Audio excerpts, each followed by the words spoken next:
IG have been that mid lane. Ironically, of course, the other two, they're from the jungle. It's the Korean duo that eat most of the bans, and they still have to find a way to carry, despite all that attention in the picks and bans from the enemy team. Sejuani going to eat a ban, though, so not the Ahri there, as Lulu gets taken away by Invictus Gaming. So smart stuff here by both sides. Does leave a couple of notable picks open, and Snake will first pick Azir. And look, we're already in a flashback to EDG versus IG semi-final. Of course, in that game, it was IG first picking the Azir, and Rookie getting counterpicked by Pawn's LeBlanc. What does Rookie have to counter this Azir? Because Azir, we know how strong he is. We're on patch 5.7, didn't mention that. So Azir, no sin, no changes directly, but the disengage meta is certainly there. The likes of Gragas and Azir very much in the meta. You pair Azir with the hyper carries that Crystal loves to play, and you have the start of what has been such a successful composition for Snake throughout the course of the season. So Azir, a very fearsome first pick. But what is the answer from IG? We might not find out till the last set of well, picks. It's disengage here for IG. Janna, Gragas are their first two picks, but most notably for me, Nunu left up here for Beast, and it pairs wonderfully with both Crystal and Azir's pick already. And maybe that's just a mind game from IG, just happy to pass it over, but then maybe go for a strong dueling jungle like the likes of Lee Sin. It feels like Kakao needs to go carry mode. When he goes and chooses a champion with less pressure, it doesn't really seem to help IG. So it's definitely not been a favorite pick for him, but you're right, leaving it up and leaving a champion like Hecarim up. I mean, the interesting factor here is that Hecarim we expect to be a hot talking point tomorrow, where both Koro and Acorn have really been favoring that champion. Ironically, Flandre has 0 games played on the Hecarim. This is in 50-plus game season. Has not played that champion. You can see from the summon and spells, probably going to be a top lane Hecarim. And Zatai is 0-2 on the champion. We weren't sure where the priority would be. Third round of picks, that's probably later than we'd expect from Hecarim, but still, this is Flandre's debut game on Hecarim in the LPL. Yeah, that's the pick that you have to think. Kalista going to join in there as well for Crystal, so strong champions there. And I guess my other fun thing about Hecarim is that Flandre, he pretty much started this problem with the Smite teleport top lane. He was doing it on Shyvana when that patch rolled around. He's the cause of all this trouble, Papa Smithy. And of course, now going to finally pick up the Hecarim as IG, Cassiopeia, Shyvana, teleport smites everywhere. Teleport smite are plenty. In the early levels, in the early trading, you definitely expect an advantage for Shyvana. First, of course, her burnout does more damage to monsters, so with smite she'll be powering down multiple jungle camps while Hecarim uses his big mana pool to try and get the first. And just in early trades, you just get that magic damage based up. You can max the burnout first, and you should win the trades against Hecarim. But in the late game, we know what Hecarim can do against enemy AD carries. So definitely it's the early game teleport smite versus the more late game oriented teleport smite. And I wonder what Elo wants to take here. We've seen a lot of Nautilus be popular, and his Janna has been taken away from him already. So we'll see how they want to get enabled. But these will be some very strong late picks coming through for Snake. The Nunu's locked in, and the Nautilus is there as well. The comfort is really concerning for me, Pastry Time, on this Snake side. Kalista gets through. Nunu gets through. That's a 13-3. Crystal is on Kalista. 10-2. Nunu is coming through, of course. There's double synergy here for the Nunu as well, remember. Can put that Blood Boil on Crystal, but she already has very high attack speed. He's going to build the Hurricane. You can just throw it onto Azir, and you get the same amount of power. Azir scales so well with attack speed. Always natively just picks up the Stinger as well. Synergy are plenty on the Snake side. The Hecarim's something new, but definitely expect Flandre to be able to pick up a champion like that. IG have good picks, but it feels like Snake got close to a blind pick comp for them. Yeah, it really does. And we haven't seen Flandre play the Hecarim, but he has gone carry mode in games before, so can certainly play a big high-impact champion like the Hecarim, as the last pick here is actually Jinx for kids, so both teams going fairly late on their scaling. I gotta say, as an analyst, both these team comps really appeal to me. On the IG side, you've got Cassio Jinx, you've got a strong damage mid laner who can fight next to the hyper carry, use the Petrifying Gaze for guaranteed disengage instead of the situational, say, flash Petrifying Engage. That is Petrifying Gaze Engage. That's a bit tricky, but got there. Engage. That's just, okay. That is a little bit more, you know, situational, might not come off. The reliability, when you're standing next to Jinx, everyone wants to dive. That hyper carry who's immobile until she gets the first kill and gets the reset on the get excited. So suddenly Cassiopeia's positioning, one of the most difficult things to do in both lane and team fights, is that much more predictable and easy for IG to pull off. And they've got the frontline diver, because Shyvana, if there's one thing she can do, it's dive carries and just be a massive drag. And that's sort of the same thing that Hecarim does, honestly. I think the top lane is, for both these teams, they're going to have to be a lot of the engage here for these teams, because apart from this, there's not that much as far as engage or dive goes, you have to think. It's a lot of disengage and a lot of late game scaling. Both Azir and Cassiopeia are fairly defensive-oriented champions from the mid lane, despite scaling and dealing good damage as well. The rotational play is always the big concern. When you have someone like Jinx, not quite Jinx Nunu, which is pretty much the EDG special when it comes to mowing down turrets in the mid game, but still we've got Jinx, who's a very good turret taker. Kalista not so much in that regard, but they have a lot of dive. They've got Nunu, Kalista. You give them free time with a turret, and you've got that recurve bow towards the Hurricane. You're going to do plenty of turret damage as well. It's just two very teamfight-oriented comps, which should mean, fingers crossed, an excellent game of League of Legends. Yeah, I mean, it's interesting. Both teams looking for more of that late game. We've seen Snake traditionally love to scale up and play around their big hyper carry Crystal. IG have certainly played lots of different styles, I think, in their time. More recently, maybe shifting towards a lot more tankiness and Cinderhulk, but IG, I feel like we haven't seen that much from them this season, despite the volume of games they've played. So if they're going to show anything, it might as well be now. We've definitely seen a lot of games, but I know what you mean in terms of we haven't seen a lot of core identity for Invictus Gaming. Who is Invictus Gaming is kind of the nebulous question. They've definitely been a lot of different things. They've been late game scaling cards. We've seen the IG aggression that typified them, say, 2012 till this roster came together in 2015, their relentless aggression. They've been many different things, but what is their core identity? To me, honestly, they're a team of adaptation. They're a team that can really find out what an enemy team does, ban away their core picks, pick blocker champions, and then outdo them at their own game, which is very interesting to see when it's pulled off. EDG, though, was a bridge too far in the semifinals. Yeah, I mean, even in this game, you have to think, we already noted that this comp from Snake looks like a blind pick draft. That adaptation maybe takes a game or two. We'll have to wait and see whether maybe there's something about the synergies that will work. Maybe the Cassiopeia, that's the big question mark. Cassiopeia versus Azir. Sounds like Cassio as a mid-range champion might struggle, but I think we're going to get onto the Rift for game one. Yeah, we're going to go straight to the Rift. Let's do it.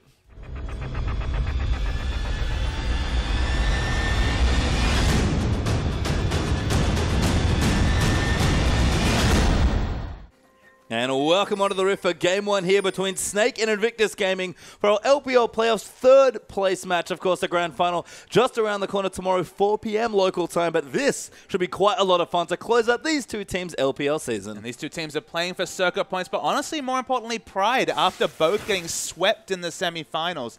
First appearance on patch 5.7 for the LPL teams.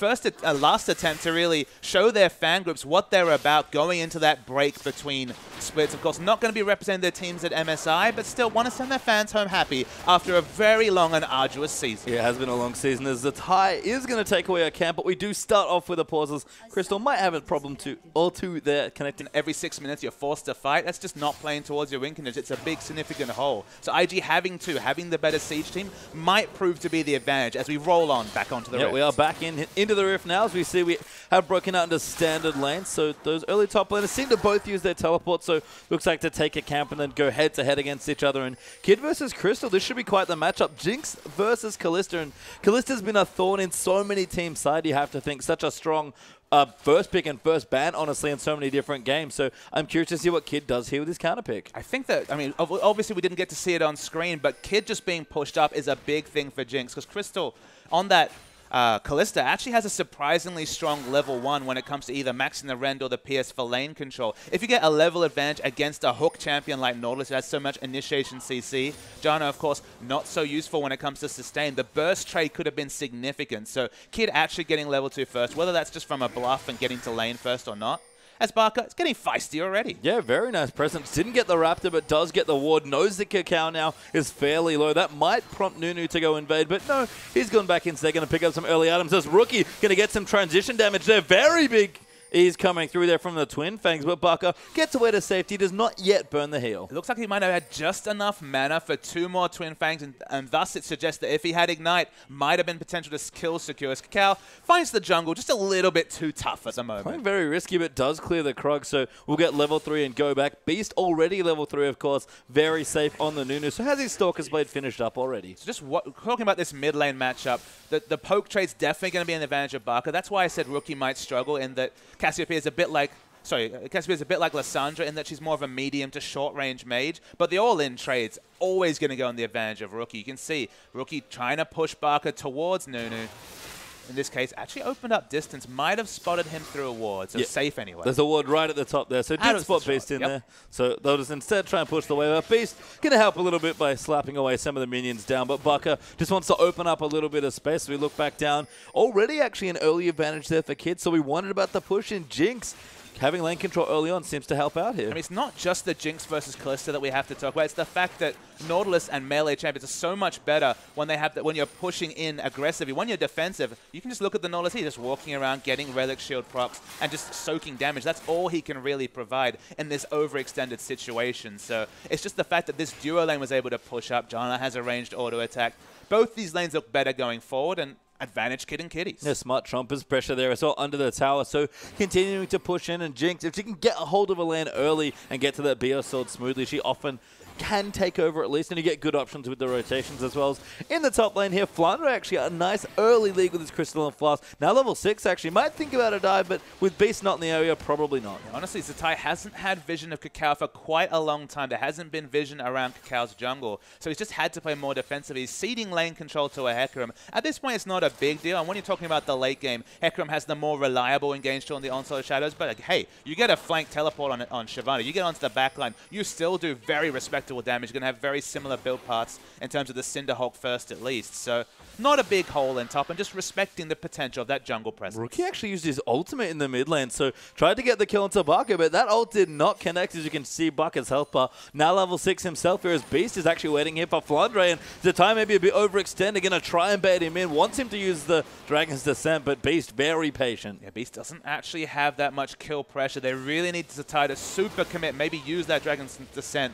Otherwise, if he just has it to be used defensively, he will be able to open up enough space. See Flandre trying to poke there. Beast will finally show himself. That's going to prompt the ulti, but Flandre going to pay back in there as well. Good devastating charge back. Snowball's going to ride in, and first blood goes to Hecarim. Very smart play from Flandre, able to use the devastating charge to push him back, open up just enough space to keep him out of the turret. Picks up the kill. No flash, of course, on Zatai. And that's just the more experienced top laner really playing it fast and loose and getting Zatai down. I think for me, that's the first time I've ever seen a Hecarim not terrify someone with an ultimate and have it go even better than expected. I mean, that's just excellent play coming through from Hecarim. Forces the teleport, and now they have both the solo, both the first blood and the teleport advantage. Snake, that should open up Dragon advantage. You have to think they should be able to get the control over that objective with the Hecarim teleport available. Especially with the Nunu ready to go, but Flandre, no ulti for a short while, but should have it back soon enough if they do want to contest for that Dragon. We see he's gone back, he's got his Skirmisher Saber and the Balmy Cinder ready to go, so building in towards that very popular enchantment, the Cinderhulk. And looking around the other lanes right now, Charles gone back and picked up for Baka, and Rookie's just starting off on his tier. Actually kind of worry for Kid in the bottom lane. Although he has a CS advantage, the level 6 advantage has to be in the advantage of Crystal and Ella in this case. You have to think that Nautilus, with all his different types of CC and just the Ren being based on auto attacks rather than necessarily your first big AD purchase, means that if an all-in trade comes through, there is more kill pressure for Snake than there is for IG. So they definitely want to do their shopping trip soon to ensure that when that Super Mega Death Rocket actually connects, it's going to have a BF sword or more behind it. Interestingly, Ella hit level 6 before Crystal, but now they're both 6 as well. Kitty slightly behind, just a couple stacks going through with the Piercing Crystal. Looks like he wants to take a shopping trip. That's probably good timing. No rush there. Gragas on that side of the map. So the Spidey sense maybe was tingling coming through from Crystal. No pressure in this case, but actually looks to be rotating on the minimap as Baka gets his first donation to blue. Good pings by IG though, knowing that the blue's being taken over, wander toward the Dragon. And this is the awkward thing about doing your blue buff for the mid laner on the blue side, is that you end up on the wrong side for this Dragon, and IG, wonderful rotation, going to take it away. Yeah, really smart rotation, as you mentioned. Getting the Dragon against Nunu is no mean feat. Remember, they have teleport advantage as well. This is effectively an objective steal based on how the first 8 minutes have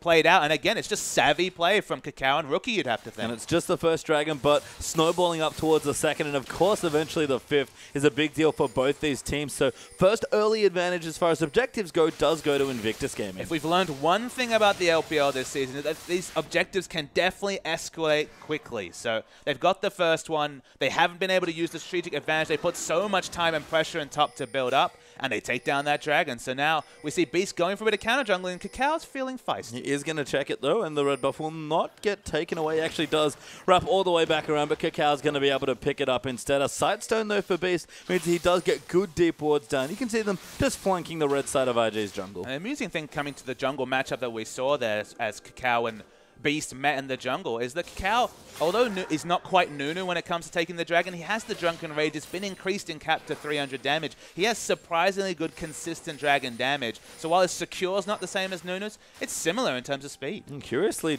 back in the bottom lane, you can see the CS not too bad here. Kid still with a decent lead of about 15 or so, but nobody has spent any gold yet, and they have big stacks in that bank. And there's no Avarice Blade to really prompt this investment banking, but just everyone's overstaying for another wave. So you're just priced in to stay and push it out. You know, it's always that battle. You see it often in solo queue when you're watching someone like Double. It's like, just back so I can back. And it feels like that's just the case here. They're just, their egos are getting in the way, and they're saying, all right, I've got no pressure. Might as well just keep farming for my first big item. Yeah, Snake, fake it again. Go for the recalls, but don't complete them. Kakao looking for a bit of vision. Sentinel, though, looking around, but IG do have some nice wards in towards the bottom side, towards the Krugs and red buff. Baka, though, now could be in trouble. Rookie going to return with his Haunting Eyes, and Kakao is going to start it off. He needs to line up the ulti. Beautifully played. Rookie ults him right into it, and Baka uses his ult, but he's well and truly dead. And there's the Katie rolls to arrow special. This duo on Invictus Gaming, so smart in the engage. Kakao just used everything at the same time. Honestly, Baka looked just a bit perturbed by the whole situation, but look at the big purchase. Had the tier, freshly shopped with the Haunting Guys, suddenly the damage registers, and registers huge, dies through the heal, didn't even have time to flash, and now this lane starts to swing towards Cassiopeia, and we expect even more defensive positioning coming through from the Athene's completed Azir. We've got a roam coming through now as well, down into the bottom side. Kakao not going to quite get spotted by the Sentinel, might have to use the Fate's Call here to save Ella, won't use it quite yet. Nautilus pretty tanky, but Crystal have to think he wants to go in. The teleport actually coming through, they might chuck him back in. They're doing to Kakao, and Flandre trying to line up the ulti. Depth charge now onto Rookie. Kitties is down as well. Kakao getting low, will get sniped by Crystal. Super Mega Death Rocket does do some AoE damage, but it's 3v4 right now as the tires come down as well. He's actually getting kited back. Flandre will die to Kid, but it's a 1-for-1 trade. Yeah, it's Ty tried to hold on to the Dragon's Descent, hoping you get another kill, because without Flash, without Onslaught of Shadows, Flandre was definitely dead. Snake trying to answer this all with some pushing in the mid lane. Remember, Beast and Baka have a lot of synergy when it comes to the Blood Boy really powering up his kit. So they get a little bit of damage getting done, but definitely a trade towards Invictus Gaming in that regard. Good room there by IG, and the gold all square right now, so that one dragon up, a big deal already in the early stages of this game.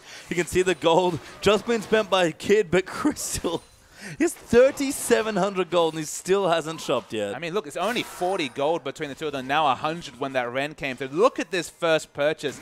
BF Sword, Pickaxe, and an Avarice Blade. I mean, look, he's already seen plenty of banking coming through in the 12 minutes. You can't help but forgive him for picking up an Avarice Blade in what has been a very passive farming bottom lane. And Crystal now with a Bloodthirster straight up as well, plus some boots of speed. A lot of power. Yeah, lots of power there for Kalista, and we've started seeing the shift away from that Hurricanes first. I mean, the Bloodthirster gives you that much more lane control. You had that sustain option. As a champion that does all of their damage in 550 range or less, just auto-attacking to get the Ren damage. Okay, you don't have the Ren set potential necessarily in a team fight. Oh, I mean, you do, but just not quite as fearsome when you don't have the attack speed. But it's a lot more lane control, and honestly, a lot more one-item power coming through compared to what Kid has. But don't mistake that. There's always the potential of the big Super Mega Death Rocket kill. You just have to think the offensive options squarely in the advantage in terms of a 2v2 for Snake. And good steal there by Ella. Actually takes the Scuttle Crab away from Invictus Gaming's bottom lane, so a bit of well-deserved extra gold there as well. As we might see fireworks now on the bottom side, especially if there are more people that want to visit. And look, they went for the flexible purchase. I'm surprised to see both of these supports pick up Moby Boots. Obviously, they were going to come in eventually, but they've been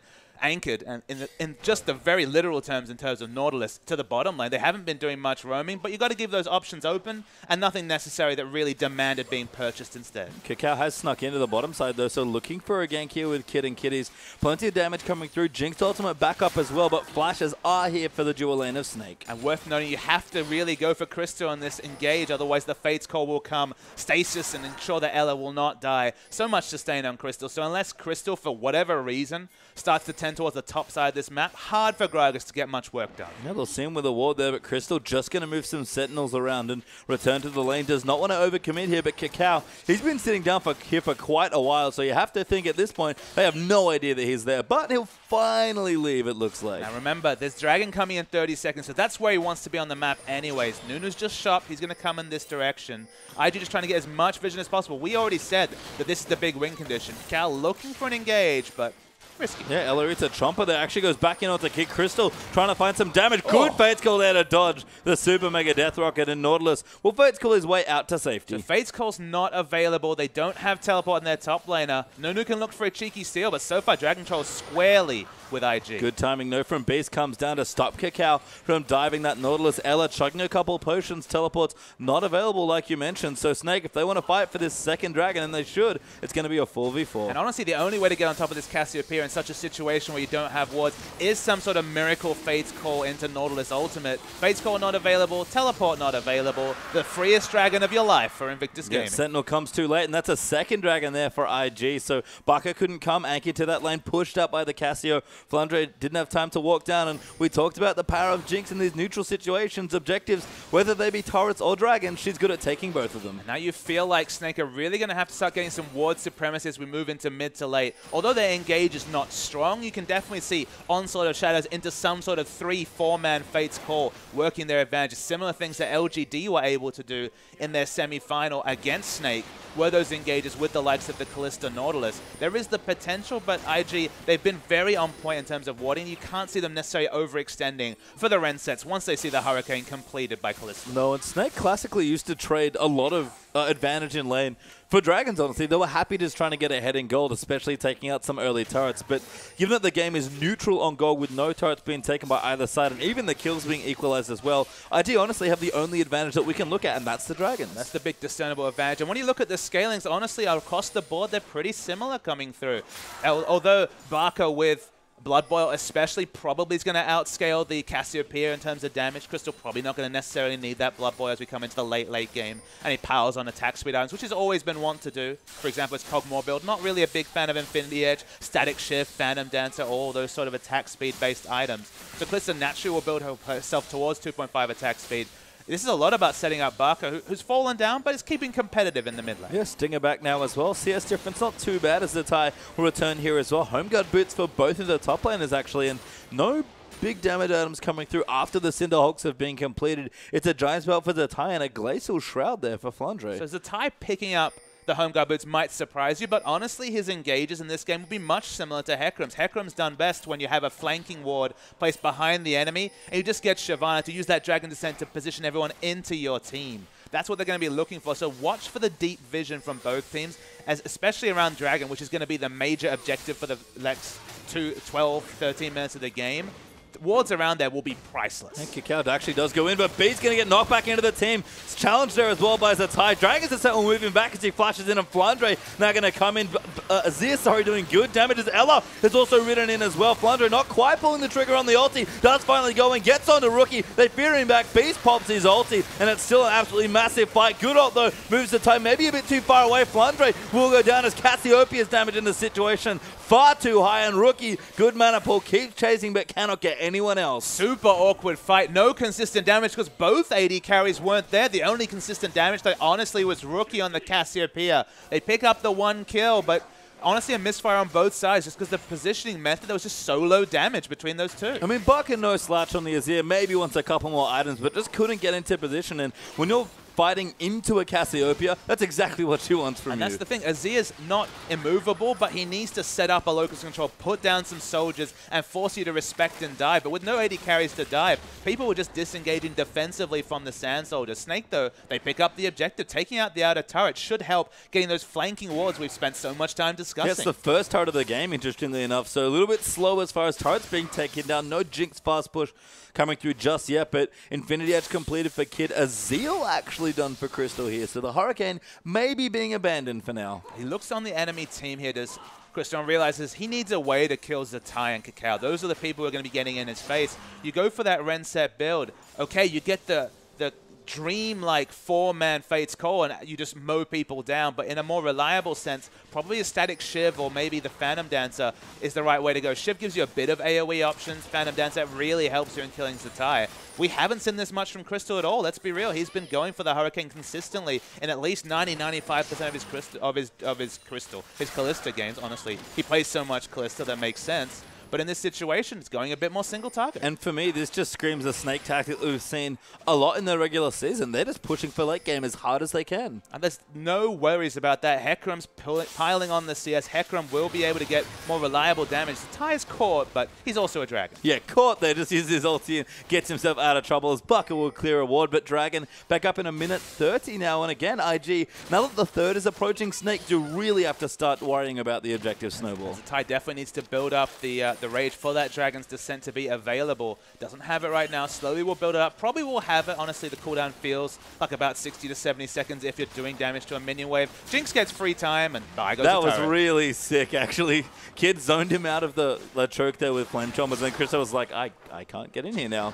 And couldn't do anything as Kakao moves in onto Ella. Crystal, though, going to hop away. Beast comes in as well as Kitties gets hooked away. Death Charge will get used. Jana looking to fall down here. The Fate Skull not used quite yet. Actually, they can re-engage with it if they want. Crystal runs into a Trumper, though. Beast trying to chase him, but he is very slow by the cast because he'll keep running in. Maybe find the snowball, but Kakao pretty sticky at this stage on the Gragas. And look, IG were trying to be really savvy and prep for the Dragon a minute out. They were just hoping to get a pick, then be able to get ward supremacy and ensure, nail on that third Dragon. But in this situation, Satai's going to push top. They're not going to have ward advantage. Will they still opt to fight? Because Kitties, he's very quick on the Janna. He's trying to power back and ensure that they open up the chance of picking up the third Dragon. One thing's for sure, they're going to trade turrets. Well, they get the turret, and Recall's actually coming through for Snake, so not looking for that Dragon, it seems like. Flandro used his teleport down to the bottom side, I believe. So Crystal has so much gold, 2,000 gold. Yeah, it goes to spend some, got a Phantom Nets now, but 2-0-0, the late game Callista is real. And this is the sort of situation where you need to actually look at this item build from Crystal, because you can be forgiven for thinking, IG, all right, it's about time for him to have that Hurricane, but no, he's looking to kill the front line, so you need to really ensure that your engagers respect the fact that his single target damage is much higher than expected. And Snake are going to look to contest it. Nunu going to try and find his way, and Rookie actually gets grabbed up there, and Kakao going to try and disengage him away. Cast not quite landing. Ella taking too much damage. Fate's Call moves in as Flandre dives in onto Kid to tie, trying to go into the backside, but Beast zones everybody out with an absolute zero. Good off from Kid, though, going to start the first reset, and Crystal can't do enough damage. Kakao comes back in, body slam for the knock-up onto Flandre. Crystal kiting as hard as he can, but it's 2-0 already. Kakao might actually go down, but he's so tanky on the Gragas. Gets a knock-up, Kid gets a third kill, and Crystal against the world now 1v5 with almost the rest of his team dead. Will get slowed by a Zephyr, knocked up by Tornado, and give Kid a double and IG 4 kills. Yeah, 4 kills, Nunu alive, but probably no hope in hell of stealing away the Dragon. That's a big team fight win for IG. The big question mark from this draft, would it be Kakao's 5-0 Gragas? Would it be the 10-2 Nunu coming through that would really get them that objective snowball to open up the main win condition for both teams? And Kakao showing why so many teams, including Edward Gaming, have really respected this Gragas pick, 5-0, and just really making it work. 1-1-5, but 6 out of 7 kill participation, and they've got that Dragon on lockdown. Yeah, 3-0 now on the Dragon for IG, and converted that into 3 turrets as well, but we're going to see a replay of that fight. So remember, Rookie and Kid want to fight this fight together just to make the enemy team respect the Petrifying Gaze. It's not used at this point, it's held on to wait for the Petrifying Gaze to be used, but Kid and Rookie fighting together. They get the first reset in this situation. Petrifying Gaze already been used, and they just keep diving. And Crystal, with that single target build, honestly, he's finding targets to auto. He does 1 auto onto Kitties, 2 onto Kakao, and realizes, okay, I'm not going to be killing Kakao. This is not the impact of Callista we expect from 2 items. And honestly, the big worry for Snake is they need to fight for Dragons. They need to fight right now. The most immediate power you can get for Callista, the lowest spike, is Hurricane into the Bloodthirster. They don't have that, and now the fact that they need to fight for Dragons is at odds with the build Crystal has. Yeah, it's one of those things where you look at that last fight and think, you know what? Hurricane actually would have been really good there. And look, if you had the Dragon on lockdown, go for the single target build and be a single target focus in the late game with the objectives to really justify it. But when you're fighting for objectives, you need as much power as possible. It's the reason why Rumble's so good. He can build 2 magic penetration items and then fight for objectives. With this build, Callista just gets zoned out of the fight. Well, Snake now very much committed to the late game at this stage, but IG with the 5th Dragon rolling in now in 12 minutes time or so. That's not very far away, just under 35 minutes or so. Invictus Gaming with a 4,000 gold in and looking to continue their objective snowball. Last Whisper done there for Kid. Hasn't even finished his static shiv yet. yet. That's how confident he feels right now. Rookie's got his Distortion upgrade and the Seraph's Embrace completed as well. Maybe even working for a Rylai's now with that Giant Spell in his inventory. And Flandre, sure, he's fighting Zatai just fine here, but he needs more CS than this point. He doesn't even have damage items yet. He's full tank after Cinderhulk. That's another big issue is he doesn't have the burst. He's looking to stick around. So, okay, let's think of a different scenario. You look down this lineup. Kalista actually has the Hurricane. Flandre's job isn't as much burst, it's just soaking up damage while Kalista gets the Ren sets going. But now with a single target build, he needs to be a damage threat because it feels like Kalista can't be that damage threat. So I feel like the build's definitely not in harmony here between Flandre and Crystal. In the late game, absolutely they might work out, but the late game, we're talking about 4 or 5 dragons piling onto IG. That's the big concern for me. And Kid, I think, has been savvy to go for the Last Whisper second. Already has the static shift now, so it's a moot point. But honestly, it's about that first kill, getting the reset on the Get Excited, because the Emperor's Divide is going to come eventually. Oh, Cacao. Gets the blue buff. But to get past the Emperor's Divide, to get past the disengage, what better way than getting excited on Jinx? Yeah, and you saw actually Elo dying there to the rocket actually caused some of the problems there in that last team fight. So IG now complete control of the map, it looks like, in Snake's wards. They've been pushed very far back into their own jungle. To be fair, they are warding well, both defensively and with some neutral wards toward the Baron as well. But Beast hasn't even finished his Aegis yet, and this is the man that on Nunu loves to get his team snowballing, both literally and figuratively. The big issue is that Nunu's been basically a footnote in this game. Nunu's best job is at pushing turrets and taking down dragons, and honestly hasn't really been proficient in doing either. They're doing fine, they're competitive in turrets 2 to 3, but the dragon especially. It was all undone by the savvy taking a dragon and swapping it for the enemy blue buff. They had an exact timer on blue, knew they were on that side of the map, took down the first dragon, and it's looked great from there for Invictus Gaming. Yeah, Rookie's even started a bit of split push as he shoves the wave down bottom towards that turret as well. Mikhail's completed for Kitties. Going to mean Kid on the immobile Jinx even safer with their 3 big carry items. Warmog's done now for Zatai. He's got 4,000 health already, plus a Randuin's as well. And Crystal going to try and kill him, but good luck. Yeah, it's depressing, to be honest. It could have been either item. It could have been the Hurricane or the Phantom Dancer, and the result will be the same. Maybe the Last Whisper will give us more information to really start to respect or gain more of an opinion on this single target damage. Bloodthirster, of course, is no IE when it comes to modifying with crit. Needs the Last Whisper to try to tickle the Randuin's Warmog Cinderhulk. How much synergy is there between those 3 items for Zatai? A lot, and you can tell just by the massive health pool that he's feeling very comfortable now on the big tank Shyvana. We can see Baka might be moving in for a Luden Zeko. That'd be quite curious. Seen a lot of mid laners in the LPL seem to favor that item, but Rookie rotating from lane to lane, trying to get to level 6, and IG, everything calm before that dragon back up in about 1:15. You can just see the confidence of IG at dealing with the likes of Crystal. Cal's just gone full magic resist. He's not respecting the physical damage at all. If it was the Hurricane build, you would have thought that at least a Warden's Mail would have come through at this point. But happy to just pick up the lock. It's got the Ninja Tabby now, and honestly, that's probably going to do enough work given his health pool.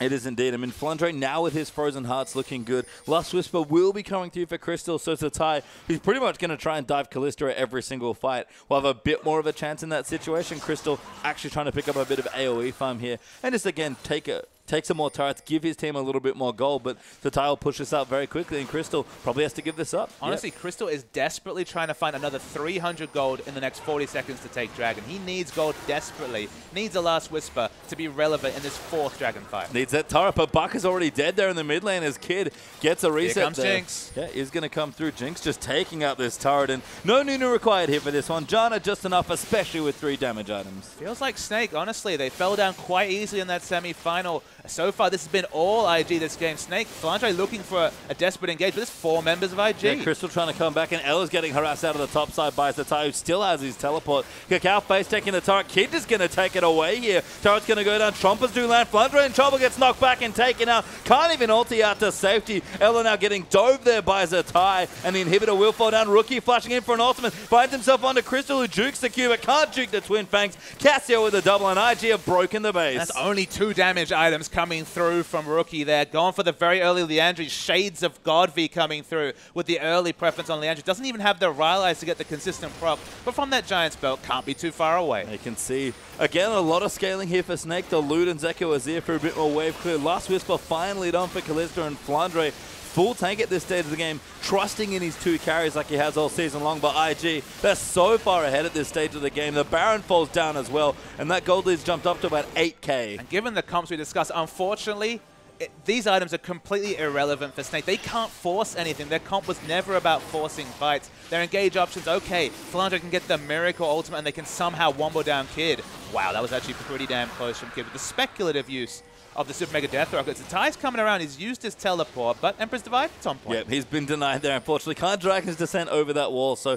we'll just have to stick with maybe rotating down to the bottom side instead, as Crystal will take her towards the Ty and wait, but finds a Sentinel, and we'll just continue applying pressure to the bottom half. So we'll take a red buff in this situation. IG just have all the advantages piled up. Okay, the 5th Dragon is a little bit further away, but honestly doesn't look like a necessary win condition. The tutorial victory is looking to start happening here, and all Hecarim can do here, all Flandre can do is try and get that first outer turret top and swap it for an inner turret in the bottom. Well, the swap is indeed going to happen. Maybe as the Ty is actually going to rescue it here. Tower goes down to the bottom side, though. Kid on the Jinx with an extra BF sword especially is ripping through turrets at this stage, and Kakao just single-handedly zoning everybody off. Even if they wanted to dive, he could just Grag Assault them away. This is Snake's last opportunity. They have teleport on Flandre. He's just porting back, looking for the home guard. Honestly, he has to respect his turret being pushed down. You thought maybe the world's best Hecarim flank teleport coming through would try and push IG away, but they're almost 10,000 gold away. They have excellent disengage. It's so hard to force things against Janna, Gragas, Cassiopeia. I mean, it's such a weird-looking game for Snake.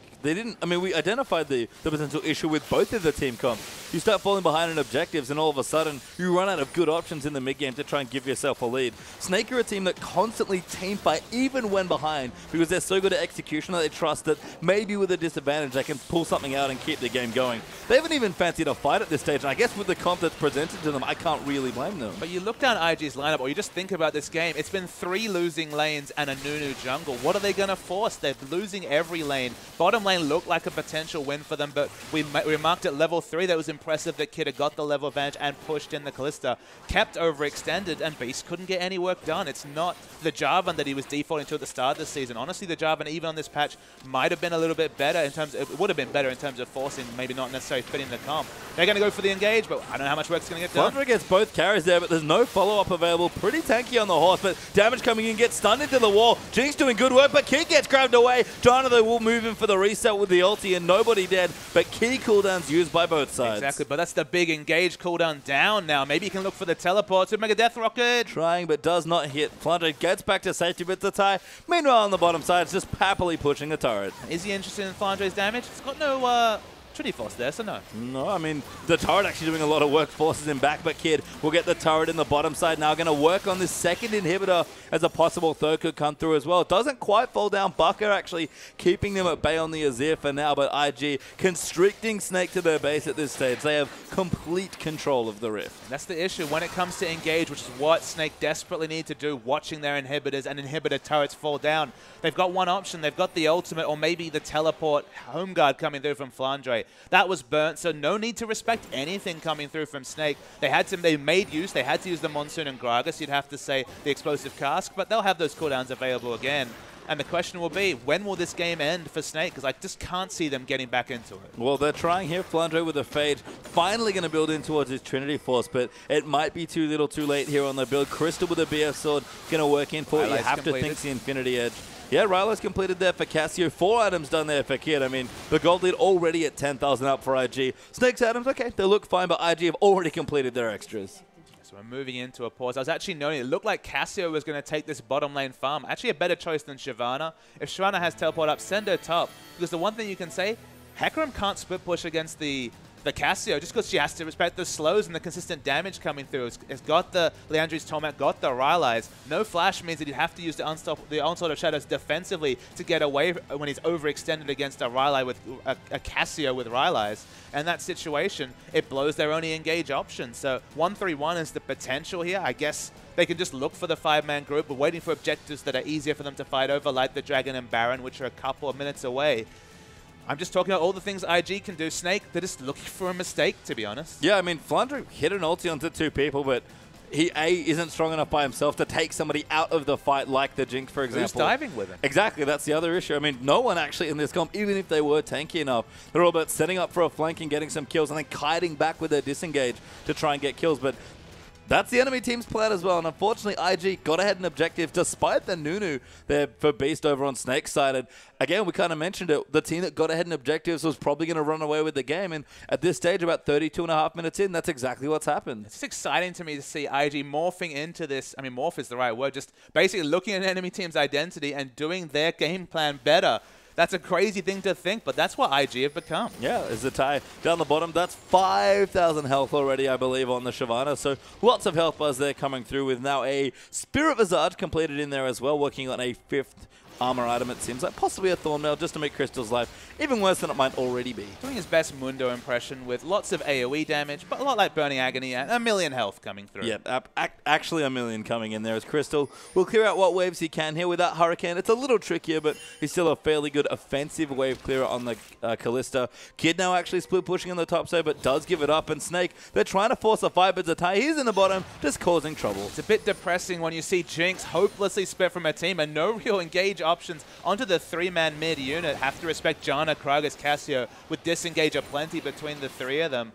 Jinx will keep pushing in. They'll have all their minion waves pushed in, and honestly, something has to give for Snake. Yeah, IG just running Snake around the map at this point. They do have their inhibitors back up, so haven't lost one yet, but Kakao diving in perhaps a bit too aggressive, but fairly tanky right now on the Gragas as Zatai, even tankier there as well. Absolutely. They're getting cute, but they can afford to with their big health bars, waiting for any sort of potential engage to come through from Snake. But I mean, you just have to feel they're going to get the minion waves in the positions they want and then force down this base. I mean, Snake will try and settle as long as they can. They're quite good at dragging games out, but this will be a tough spot to do it from here. If they can find a good pick, again, if IG make a mistake, it's not too bad, but IG at this point not looking to make any crucial mistakes closing out the game. And look, it's just so finicky to try to engage with Kakao or even Zatai in this situation. There's no flank wards to go for. Split pushing till that Baron or the 4th Dragon is available is the best option. They finally caused enough members to react. They take the turn, but Kid gets hooked. Yeah, they actually do get killed there by Ella. Depth charge onto Rookie, going to try and knock both the carries up, but no further follow-up here. Gragas and Janna have the royalties, and even the Flame Chompers causing problems as Zatai happily down the bottom doing his own thing. But look, even if they don't have the tools, what's the point of just using an engage or then backing away? You're getting split pushed by Zatai. You already lost an objective in top, even throwing up the Azir turret for a bit more defense. But you know at some point, IG will just kite back to either Baron or Dragon. Zatai again still working on the inhib. This middle inhibitor getting low does fall down to Kid. Ella looking for an engage as Bucky gets chunked out. Rookie wants it so bad, but not going to quite dive in. Flandre moving through. Beast taking a snowball in. Everybody getting knocked back, but Flandre now separated for his team. But Crystal coming in, gets the first kill onto Kid. Flandre still chasing out Kid. He says they need to kill Rookie as well. Crystal coming back into Ty, gets pushed out by Baka. Crystal trying to do the damage. Beast channels his ulti to Ty, getting low there. Might actually die. Does get rendered and taken out. Crystal now the next target, but Rookie doing so much damage. Gets snared up by the Nautilus, but does get the trade. Kakao will get chased in. It's a 5-for-2 in the end, and Snake somehow defends. Snake finally caught onto Kid. It was poor positioning coming through from Kid. He died first, and so did IG's hopes of winning that fight, even though Rookie was putting out a lot of consistent damage. You see pings coming onto Baron. It spawns in a couple of seconds, but with no Kalista, it's going to be a slow Baron. Yeah, no Nunu either. It's a little risky here, but Ella and Barker might just have a mission in mind here. It is back up. They are going to run towards it. Yep, they are going to start it away. This will be quite the 3-man Baron. They have Hecarim, who does decent, consistent damage, but of course it's just Phage and a Sheen. They have one smite available. It's coming down fast. We don't necessarily respect all the damage coming through from Barker. They'll keep pushing it down. They should take this objective, though. The Super Mega Death are good. No, Rocket coming through. Not going to kill Ella, thankfully, as he shields himself back up. And Flandre didn't even have his smite to use, actually, and Azir will take it down. So that's still a massive win if you pile it all together. Of course, the Baron buff minions will repel the 1-3-1 split we saw coming through from IG. IG push towards another win condition, though, with their 5th Dragon. They can't look forward.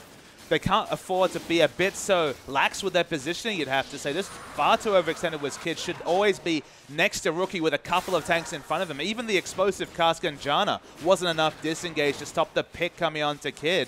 Maybe we've pronounced the death of Snake too soon. They've got finally something to show for 36 minutes of just watching IG pile on advantages. I mean, we mentioned they wanted to go to late game and they were wonderfully good at team fighting. Starting to prove it now, perhaps a little late into the game. The gold lead's still there for Invictus Gaming, about 6,000 or 7,000 ahead, but IG running out of good options. Both big objectives off the map there, with Baron going to Snake and IG getting their 4th Dragon. But like you said, Papa, that big 5th Dragon win condition is just around the corner. And I guess at least at minimum, Page Down, we'll have a case study on 4 items, single target focus, no Hurricane Kalista. Has the 4 prototypical AD carry items that all the non-Triforce users strive to pick up.